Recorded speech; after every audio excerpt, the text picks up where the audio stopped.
Good morning, students. Your book Social and Political Life, Lesson 3, What is Government? Our next topic is Laws and the Government. The government makes laws, and everyone who lives in the country has to follow these. हमारी जो सरकार है उसका क्या काम है, वो कानून बनाती है और देश में जितने भी लोग रहते हैं उनको क्या करना पड़ता है, उन लॉज को फॉलो करना पड़ता है. This is the only way government can function. Just like the government has the power to make decisions, similarly it has the power to enforce its decisions. यही एक तरीका है जिस तरीके से सरकार जो थी वो काम कर सकती है. अगर सरकार के पास ये पावर है, ये शक्ति है कि वो डिसीजंस ले, फैसले ले, तो उसके पास ये शक्ति भी है, ये पावर भी है कि वो उनको लागू करवा सके. एक एग्ज़ाम्पल ले लेते हैं हम. जैसे कि कानून बनाया जाए कि अगर मोटर व्हीकल चलाना है हमने, तो हमने क्या करना चाहिए, हमारे पास लाइसेंस होना चाहिए. अगर किसी के पास लाइसेंस नहीं होगा तो उसको जेल में डाल दिया जाएगा या फिर उस पर फ़ाइन लगाया जाएगा. और एक अगर हम कहें कि ड्रिंक एंड ड्राइव का भी केस बन सकता है. अगर आप ड्रिंक करके ड्राइव कर रहे हैं तो वो क्या है, उसके ऊपर भी आपके ऊपर केस जो है वो फाइल किया जा सकता है. और आजकल अगर हम कोविड-19 की बात करें तो आजकल इंस्टेंटली सरकार को एक कानून बनाना पड़ा कि सभी लोगों के लिए मास्क पहनना ज़रूरी है. अगर कोई मास्क नहीं पहनेगा तो उसको क्या किया जाएगा, उसके ऊपर जुर्माना लगाया जाएगा. ये जो फैसले हैं ये सरकार क्यों लेती है और क्यों उनको लागू करती है? क्योंकि वो हमारे लिए बहुत ज़्यादा केयरिंग होती है सरकार. वो हमारा ध्यान रखना चाहती है, इसीलिए हमारे लिए ऐसे ऐसे फैसले जो है वो लेती है. In addition to any action that government can take, there are also steps that people can take if they feel that a particular law is not being followed. अगर सरकार एक्शंस ले सकती है, सरकार कोई एक्शन लेती है, तो जो लोग हैं जिन्होंने सरकार चुनी हुई होती है उनके पास भी पावर होती है कि अगर कोई कानून सही तरीके से काम नहीं कर रहा तो लोग जो हैं वो भी किसका सहारा ले सकते हैं, कोर्ट का सहारा ले सकते हैं. अगर आप एक एग्जांपल लेते हैं, हम अगर आप किसी जॉब के लिए जाते हो और आप देखते हो कि वहाँ पर जाति, धर्म, अमीरी गरीबी के ऊपर भेदभाव करके जो है वो जॉब जो है दी जा रही है, तो अगर आपको लगता है कि आपके पास वो सारी क्वालिटीज़ हैं, क्वालिफ़िकेशंस हैं जो उस जॉब को फुलफ़िल करती हैं, तो आप क्या कर सकते हैं, उसके लिए कोर्ट का सहारा ले सकते हैं. अब types of government. Who gives the government this power to make decisions and enforce laws? अब ये सरकार को ये शक्तियाँ देता कौन है? अब इस क्वेश्चन का आंसर देखने के लिए हमें क्या करना पड़ेगा, टाइप्स ऑफ गवर्नमेंट देखनी पड़ेंगी. सबसे पहली टाइप है हमारी डेमोक्रेसी. डेमोक्रेसी क्या है? लोगों के द्वारा चुनी हुई सरकार होती है. आप शायद जानते हैं कि इंडिया जो है वो एक बहुत बड़ी डेमोक्रेटिक कंट्री है.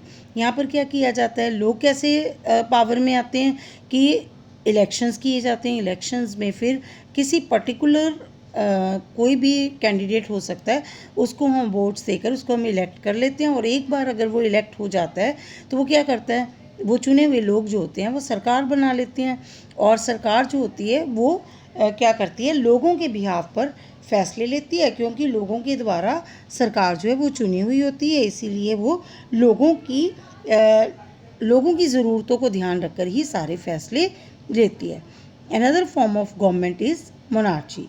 दूसरी तरह की सरकार अगर हम बात करें, पहले हमने क्या किया, डेमोक्रेसी, दूसरी हमारी मोनार्ची. मोनार्ची में क्या होता है, कोई राजा या रानी जो होता है उसके हाथों में सारी की सारी पावर्स होती हैं और वही सरकार जो है वो चलाते हैं. The monarch may have a small group of people to discuss matter with, but the final decision making power remains with the monarch. Unlike in a democracy, kings and queens do not have to explain their actions or defend the decisions they take. अब जो राजा और रानी जो होते हैं, आपने पुराने serials देखे होंगे, बहुत सारी मूवीज़ देखी होंगी जिसमें आपने देखा होगा कि राजा का दरबार लगा होता है और उसमें दरबारी जो होते हैं वो बैठे होते हैं.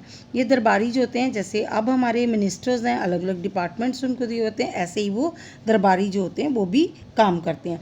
लेकिन उस जगह पर फाइनल डिसीज़न जो होता है वो सिर्फ राजा का होता है. चाहे उससे क्या है कि लोगों का भला हो रहा है नहीं हो रहा, वो सारी बातें बाद में देखी जाती हैं, लेकिन पहले राजा जो होता है वो अपनी मर्जी से कोई भी फैसला जो होता है उसको ले सकता है। नेक्स्ट आ जाइए डेमोक्रेटिक गवर्नमेंट्स। अब डेमोक्रेटिक गवर्नमेंट के बारे में हम पढ़ने जा रहे हैं। India is a democracy. This achievement is the result of long and eventual struggle of the Indian people. ठीक है, इंडिया एक डेमोक्रेटिक कंट्री है, लेकिन इंडिया जो है वो शुरू से ही एक डेमोक्रेटिक कंट्री नहीं है। इसके लिए हमें बहुत सारे संघर्ष करने पड़े, जिससे कि हमारी कंट्री जो थी वो डेमोक्रेटिक हो पाई। देश की आज़ादी से पहले तक अंग्रेज़ों का राज जो था वो भारत पर था, जिस वजह से हमारी कंट्री जो थी वो डेमोक्रेटिक नहीं थी। और डेमोक्रेटिक एक होने की एक और वजह ये भी थी कि उसमें जो है सभी लोगों को वोट देने का अधिकार जो था वो नहीं दिया गया। उसमें कुछ लोगों को, कुछ प्रॉपर्टीड लोग जिनके पास की प्रॉपर्टी होती थी, या जो अमीर लोग होते थे, या बहुत ज़्यादा पढ़े लिखे लोग होते थे, तो क्या था, उन लोगों को सिर्फ वोटिंग राइट जो था वो दिया जाता था, जिस वजह से जहाँ पर सभी लोगों के पास वोटिंग राइट नहीं होता वो कंट्री डेमोक्रेटिक नहीं कहलाती। लेकिन आज़ादी के बाद क्या हुआ कि सबसे पहले जिन्होंने हमारा संविधान लिखा, संविधान के निर्माता जो थे, उनको लगा कि अगर हमने सभी लोगों का विचार लेना है, अपने देश की सरकार को डेमोक्रेटिक बनाना है, तो सबसे पहले हमें लोगों को वोटिंग राइट जो है वो देना होगा। और ये वोटिंग राइट कब दिया गया? 18 साल से ऊपर के सभी लोगों को बिना किसी भेदभाव के जो है वो वोटिंग राइट जो है वो दे दिया जाता है। Democratic governments in our times are usually referred to as the representative democracies. अब इसी वजह से इनको रिप्रेजेंटेटिव डेमोक्रेसी कहा जाता है। रिप्रेजेंटेटिव क्या होगा कि हमने एक नेता चुना, वो हम सब लोगों को रिप्रेजेंट कर रहा है, जिस वजह से इसको रिप्रेजेंटेटिव डेमोक्रेसी भी कहा जा सकता है। In representative democracies people do not participate directly but instead choose there representatives through the an election process. अब क्या है, जो हम सब लोग, अगर हम सभी लोग चाहें तो हम सब लोग जाकर सरकार के कामों में हस्तक्षेप नहीं कर सकते। हम सभी लोग हस्तक्षेप नहीं कर सकते।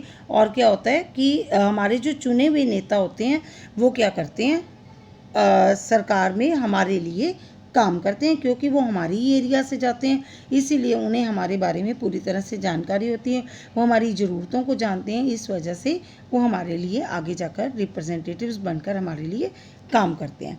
अब वोट्स फॉर वुमेन, अगर हम बहुत पहले समय की बात करें तो उस समय तक औरतों के पास जो वोटिंग राइट जो था वो उनको नहीं दिया जाता था, क्योंकि औरतों को इन्फीरियर माना जाता था, कमज़ोर माना जाता था। इस वजह से उनको वोटिंग राइट जो था वो नहीं दिया जाता था। उनको लगता था कि औरतें जो हैं वो सिर्फ घर का चूल्हा चौका संभाल सकती हैं या फिर बच्चों की केयर कर सकती हैं, वो बाहर का कोई भी काम नहीं कर सकती, तो फिर किसी सरकार में काम कैसे कर पाएंगी, इसीलिए उनको वोटिंग राइट नहीं दिया गया। Nowhere in the world have governments willingly shared power. All over Europe and USA, women and the poor have had to fight for participation in the government. ठीक है, यूएसए की या फिर पूरी यूरोपियन कंट्रीज़ की अगर हम बात करें तो जो गरीब लोग थे या फिर औरतें थी उनको बहुत ज़्यादा अपने लिए एक जद्दोजहद करनी पड़ी, बहुत स्ट्रगल करना पड़ा, जिससे कि उनको वोटिंग राइट जो है वो मिल सके। Women struggle to vote got strengthen during the first world war and this movement is called the women suffrage movement as the term suffrage usually means right to vote. First world war तक आते आते ये जो voting right था इसके लिए औरतों का स्ट्रगल जो था वो बहुत ज़्यादा बढ़ गया और इसको वुमेन सफरेज मूवमेंट कहा गया। सफरेज का मतलब होता है राइट टू वोट और voting right. During the war, many men were away fighting, and because of this, women were called upon to do work that was earlier considered man's work. अब ऐसा क्यों किया गया बेटा? उसने कहा कि जब युद्ध चल रहा था, फर्स्ट वर्ल्ड वॉर की बात अगर हम करते हैं तो जब फर्स्ट वर्ल्ड वॉर चल रही थी उस समय आदमी जो थे वो युद्ध के लिए गए हुए थे, तो ऐसे बहुत सारे काम थे जिनको सिर्फ आदमियों के लिए माना जाता था। उस समय पर जब आदमी वहाँ पर मौजूद नहीं थे, वो सेना में लड़ने के लिए गए हुए थे, तो उस समय औरतों को बुलवाकर वो काम किए गए। Many women began organizing and managing different kinds of work When people saw this, they began to wonder why they had created so many unfair stereotypes about women and what they were capable of doing. अब जब औरतों ने बहुत सारे काम संभाल लिए तो लोगों को लगा कि हमने औरतों और आदमियों के अंदर ऐसा भेदभाव क्यों रखा हुआ था, क्योंकि ये सारे काम तो औरतें भी आसानी से कर पा रही हैं. So women began to see as being equally capable of making decision. अब औरतों को क्या माना गया कि फैसले लेने के लिए बराबरी का हकदार माना गया. उन्होंने कहा कि जब जो काम हमने मैन के लिए असाइन किए हुए थे अगर वो औरतें कर सकती हैं तो फिर किसी भी तरह का फैसला लेने के लिए औरतें जो हैं वो पूरी की पूरी कैपेबल होती हैं. The suffragettes demanded the right to vote for all women, and to get their demands heard, they chained themselves to railings in public places. Many suffragettes were imprisoned and went on hunger strikes, and they had to be fed by force. बहुत सारी औरतें जो थी, जब struggle चल रहा था, right to vote का जो स्ट्रगल है वो चल रहा था, बहुत सारी औरतें जो थी उनको क्या किया गया, जेलों में भी डाला गया. उन्होंने बहुत सारी हंगर स्ट्राइक्स की. जब अगर हंगर स्ट्राइक करते थे, भूख हड़ताल करते थे, उनको जबरन खाना खिलाया जाता था. American women got the right to vote in 1920 while the women in UK got to vote on the same terms as men some years later in 1928. अब जो अमेरिका में वुमेन को वोटिंग राइट कब मिला था बेटा? 1920 में, और यूके में मिला था इन 1928. अब फिर आगे आ जाइए, दोबारा से हम डेमोक्रेसी को आगे फिर डिटेल में कर लेते हैं. These days a government cannot call itself democratic unless it allows what is known as universal adult franchise. This means that all adults in the country are allowed to vote. Universal adult franchise क्या हो गया? पूरे देश में बिना किसी भेदभाव के, जाति, धर्म, रंग, रूप, किसी भी भेदभाव के बिना सबको वोटिंग राइट दे देना क्या कहलाता है? Universal adult franchise. But it was not always like this. Can you believe that there was a time when governments did not allow women in poor to participate in the elections? जब औरतों को और जो कमज़ोर गरीब लोग थे उनको वोटिंग राइट नहीं दिया जाता था. कुछ प्रॉपर्टीड लोग थे जिनको कि सिर्फ वोटिंग राइट दिया जाता था और वही सभी फैसले लेने में भागीदारी जो थी वो देते थे. In India before independence only a small minority was allowed to vote. देश की आज़ादी से पहले भी, मैंने आपको पहले भी एक्सप्लेन किया है कि देश की आज़ादी से पहले मिनॉरिटी का मतलब कम, बहुत कम लोगों को सिर्फ वोटिंग राइट जो था वो दिया गया था. और वही जो होता था वो ज़्यादा लोग, मेजॉरिटी जो लोग होती थी उनका फेट डिसाइड करते थे, उनका भाग्य जो था वो डिसाइड करते थे. Several people including Gandhiji were shocked at the unfairness of this practice and demanded that all adults have the right to vote. Gandhi ji ने इस बात के लिए डिमांड की कि जितने भी एडल्ट लोग हों उन सबको क्या मिलना चाहिए? वोटिंग राइट मिल जाना चाहिए.